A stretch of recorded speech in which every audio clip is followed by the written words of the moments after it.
At it again with the nature news. Hope this will clear these quarantine blues. You know Mr. Monroe's busting out rhymes. Sit back, relax, it's nature time.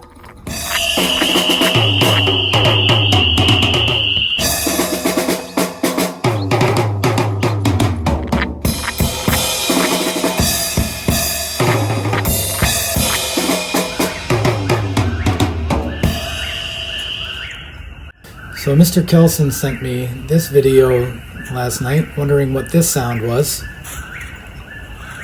And what you're hearing there is a bird called a whippoorwill. And it's named after the sound that it makes. It sounds like it's saying, whippoorwill, whippoorwill, whippoorwill. And I've never heard this bird in Vermont. I've heard it other places, and on further research I found that it is threatened in Vermont. So I'd be curious to know if you guys are hearing this bird where you are. Another bird that I noticed singing for the first time this week is called the white-throated sparrow. You can see the white throat. You'll often find them feeding on the ground where they blend in really well. They say it sounds like they're saying, "Oh, sweet Canada, Canada, Canada."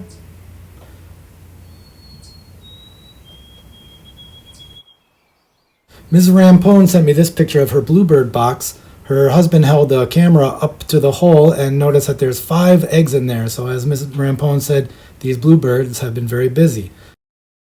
The robins have also been busy. About 7 weeks ago, the 6th graders heard robins singing. About 2 weeks ago, Kirsten E. saw robins carrying nest material.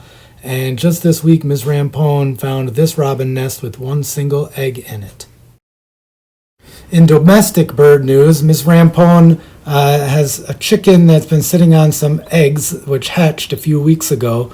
And here are this year's spring chickens. Eat Your Heart Out Grub Club. Mrs. Zito found this juicy morsel when she was digging a hole to plant a tree. Those chickens would love to eat those grubs as well if they could find them. Another insect larva was found by Michaela J. This is a woolly bear caterpillar. It'll turn into a moth, which would be a significant part of the diet of Mr. Kelson's whippoorwill.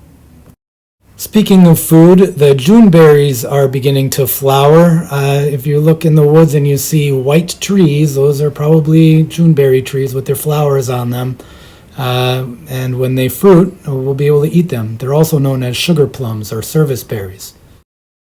These wild blueberry bushes are just about ready to flower, and their relative, the leatherleaf, is flowering right now. As you can probably see, I am kind of focused on food right now, so I decided to go out and find some cattails. All parts of the cattail are edible at different times of year. At this time of the year, if you tug gently, you can kind of pull them out of their sleeve like a grass, and you can eat the tender bottom part. But be careful, because there are lookalikes that are poisonous, particularly irises. So there's been quite a few new wildflowers this week. The violets, the marsh marigolds I noticed, some red trilliums, and some trout lily, just to show a few. Moving on to reptiles and amphibians, Erica found this blurry snake, which may be a ringneck snake, that she used to scare her mom. And Mackenzie L. found this pair of wood frogs. Well, let's move on. This is the song that made all that magic happen. I heard 2 other amphibians singing this week, one being the pickerel frog, which sounds kind of like a low growl, and the other one being an American toad, which is a high-pitched trill that lasts a really long time. So if you head out in the evening, open your ears and listen up and see what kind of frogs you can hear. As the spring progresses, we'll hear more and more different types of frogs.